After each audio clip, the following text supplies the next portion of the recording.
ಓಂ ಶಾಂತಿ. ಸಂಗಮ ಯುಗ, ಪರಮಾತ್ಮನ ಅವತರಣೆ ಯುಗ.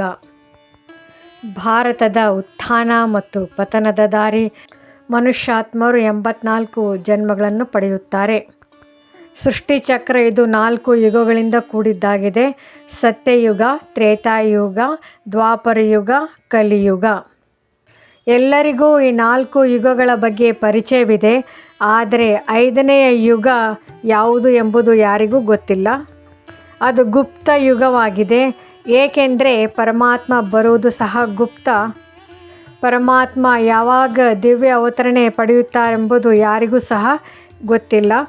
ಹಾಗಾದರೆ 5ನೇ ಯುಗ ಇದು ಸಂಗಮ ಯುಗ, ಇದು ಗುಪ್ತ ಯುಗ ಎಂದು ಹೇಳಬಹುದು. ಸಂಗಮ ಯುಗದಲ್ಲಿ 1 ಜನ್ಮ ಎಂದು ಹೇಳಲಾಗುವುದು. ಸೃಷ್ಟಿ ಚಕ್ರದಲ್ಲಿ ಮುಳ್ಳಿನ ರೂಪದಲ್ಲಿ ಸಂಗಮ ಯುಗವನ್ನು ಸೂಚಿಸಲಾಗಿದೆ. ಈ ಜಗತ್ತು ಪರಿವರ್ತನೀಯವಾದದ್ದು. ಹಗಲು ಕಳೆದು ರಾತ್ರಿ, ದಿನಗಳು, ವಾರಗಳು ಉರುಳುತ್ತಿರುತ್ತವೆ. ನಂತರ ಋತುಮಾನಗಳು, ಕಾಲ ಬದಲಾವಣೆ ಹೊಂದುವುದು. ವರ್ಷಗಳು, ಶತಮಾನಗಳು ಉರುಳುತ್ತಾ, ಯುಗಗಳು ಉರುಳುತ್ತಾ ಈ ಕಾಲಚಕ್ರದ ಪರಿಕ್ರಮ ಅನವರತ ಇದು ನಡೀತಾ ಇರುವುದು. ಇದು ನಿಲ್ಲುವುದಿಲ್ಲ. ರಾತ್ರಿ ಕಳೆದು ಹಗಲು ಆಗುವ ಸಮಯ ಸಂಧಿಕಾಲ. ಅದು ಬ್ರಾಹ್ಮಿ ಮುಹೂರ್ತ ಅಥವಾ ಅಮೃತ ವೇಳೆ ಆಗಿರುವುದು. ಅದೇ ರೀತಿ ಯುಗಗಳ ಪರಿವರ್ತನೆ ಆಗಲು ಯಾವಾಗ ಕಲಿಯುಗ ಮುಗಿತಾ ಬರುತ್ತದೆ. ಕಲಿಯುಗ ಅಜ್ಞಾನದ ಅಂಧಕಾರ ಕಳೆದು ಸತ್ಯುಗದ ಆರಂಭ, ಜ್ಞಾನದ ಪ್ರಕಾಶ. ಇವೆರಡರ ನಡುವಿನ ಸಂಧಿಕಾಲವೇ ಸಂಗಮ ಯುಗವಾಗಿದೆ. ಸಂಗಮ ಯುಗವು ಸ್ವರ್ಗ ಹಾಗೂ ನರಕಗಳ ನಡುವೆ ಸಂಧಿಕಾಲವಾಗಿದೆ. ಅಂದರೆ ಹಗಲು ಮತ್ತು ರಾತ್ರಿ ಸಂಧಿಸುವ ಕಾಲ ಎನ್ನಬಹುದು. ಸ್ವರ್ಗ ಸ್ಥಾಪನೆ ತಳಹದಿಯೇ ಈ ಸಂಗಮ ಯುಗದಲ್ಲಿ ಆಗುವುದು. ಸಂಗಮ ಯುಗ ಪರಿವರ್ತನಾ ಯುಗ.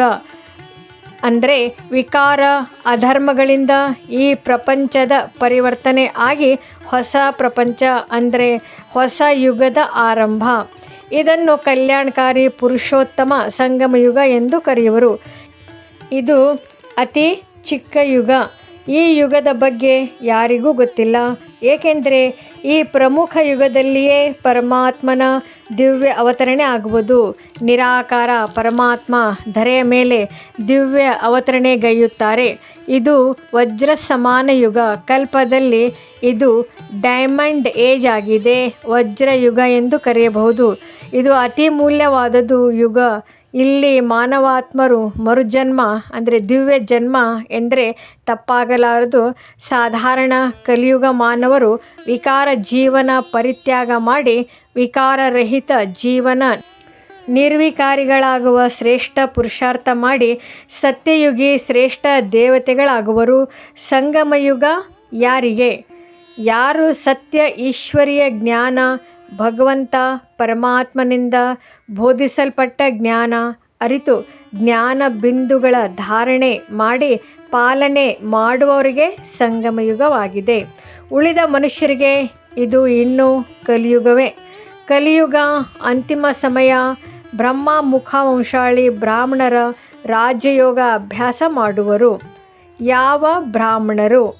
ಅಂದರೆ ಸಂಗಮಯುಗದಲ್ಲಿ ವಿಕಾರಿ ಮನುಷ್ಯಾತ್ಮರು ಈಶ್ವರನಿಂದ ಬೋಧಿಸಲ್ಪಟ್ಟ ಈಶ್ವರೀಯ ಜ್ಞಾನ, ಸ್ಪಿರಿಚುವಲ್ ನಾಲೆಜ್, ಆತ್ಮಿಕ ಜ್ಞಾನ ಅಭ್ಯಾಸ ಮಾಡುವರು. ಪವಿತ್ರತೆ ಗುಣ ಧಾರಣೆ ಮಾಡಲು ಈಶ್ವರೀಯ ನೀತಿ ನಿಯಮಗಳಂತೆ ನಡೆಯುವರು. ಇವರೇ ಬ್ರಾಹ್ಮಣರಾಗುವರು. ಪ್ರಜಾಪಿತ ಬ್ರಹ್ಮ ತಂದೆಯ ತನುವಿನಲ್ಲಿ ಪರಕಾಯ ಪ್ರವೇಶ ಮಾಡಿ ಪರಮಾತ್ಮ ದಿವ್ಯ ಅವತರಣೆಯನ್ನು ಅರಿತು ತಿಳಿದುಕೊಂಡ ಬ್ರಾಹ್ಮಣರು. ಸಂಗಮಯುಗದ ಬ್ರಹ್ಮ ಮುಖವಂಶಾಳಿ ಬ್ರಾಹ್ಮಣರಿಗೆ ಬ್ರಹ್ಮಕುಮಾರ ಅಂದರೆ ಬ್ರಹ್ಮನ ಪುತ್ರ, ಬ್ರಹ್ಮಕುಮಾರಿ ಅಂದರೆ ಬ್ರಹ್ಮನ ಪುತ್ರಿ ಎನ್ನುವರು. ಕಲಿಯುಗ ಇದು ಶೂದ್ರ ವರ್ಣ ಎಂದು ಹೇಳಬಹುದು. ಶೂದ್ರ ವರ್ಣ ಅಂದರೆ ವಿಕಾರಿಗಳು ಎಂದರ್ಥ. ಸಂಗಮಯುಗದಲ್ಲಿ ಪರಮಾತ್ಮ ಸತ್ಯ ಪರಿಚಯ ಮಾಡಿಕೊಂಡು ಅಲೌಕಿಕ ಜನ್ಮವನ್ನು ಪಡೆದುಕೊಂಡು ಬ್ರಾಹ್ಮಣರಾಗುವ ಈ ಜನ್ಮವು ಮರುಜೀವ ಜನ್ಮ ಆಗಿದೆ. ಅಂದರೆ ಮರುಜನ್ಮ ಪಡೆದು ಮನುಷ್ಯಾತ್ಮರು ಕಲಿಯುಗಿ ಪ್ರಪಂಚದ ವಿಕಾರಿ ಜೀವನವನ್ನು ತ್ಯಾಗ ಮಾಡಿ, ಅಂದರೆ ಶೂದ್ರ ಲಕ್ಷಣಗಳನ್ನು ತ್ಯಜಿಸಿ ಜೀವನ್ಮುಕ್ತಿ ದೈವಿ ಪದವಿ ಪಡೆಯುವ ಈಶ್ವರ್ಯ ಶಿಸ್ತಿನ ಪಾಲನೆ ಮಾಡಿ ರಾಜಯೋಗ ಕಲಿತು ಬ್ರಾಹ್ಮಣರಾಗುತ್ತಾರೆ ಎಂದರ್ಥ. ರಾಜಯೋಗ ಬಲದಿಂದ ಹಿಂದಿನ ಜನ್ಮಗಳಲ್ಲಿ ಮಾಡಿದ ಅನೇಕ ಪಾಪಗಳನ್ನು ಕಳೆದುಕೊಳ್ಳುತ್ತಾರೆ. ಯೋಗದಿಂದಲೇ ಪಾಪ ಭಸ್ಮವಾಗುವುದು. ತಪಸ್ಸಿನ ಫಲದ ಸ್ವರೂಪ ಅವರನ್ನು ಪರಮಾತ್ಮ ಶಿವನು ಈ ಕಲಿಯುಗಿ ವಿಕಾರಿ ವೈತರಣಿ ನದಿಯಿಂದ ಮೇಲಕ್ಕೆತ್ತಿ ಪರಂಧಾಮಕ್ಕೆ ಕರೆದೊಯ್ಯುತ್ತಾರೆ. ಸಂಗಮಯುಗದಲ್ಲಿ ಪವಿತ್ರರಾಗಲು ಆತ್ಮೋನ್ನತಿ ಮಾಡಿಕೊಳ್ಳಲು ಪುರುಷಾರ್ಥಗೈಯುವರು. ಅದಕ್ಕನುಗುಣವಾಗಿ ಅವರಿಗೆ ಸತ್ಯಯುಗ ಅಂದರೆ ಸ್ವರ್ಗದಲ್ಲಿ ಜನ್ಮ ಪಡೆದು ಶ್ರೇಷ್ಠ ಪ್ರಾರಬ್ಧ ಪಡೆದುಕೊಳ್ಳುವರು. ಸಂಗಮಯುಗ ಇದು ಬ್ರಾಹ್ಮಣ ವರ್ಣ ಎಂದು ಹೇಳಬಹುದು. ಓಂ ಶಾಂತಿ.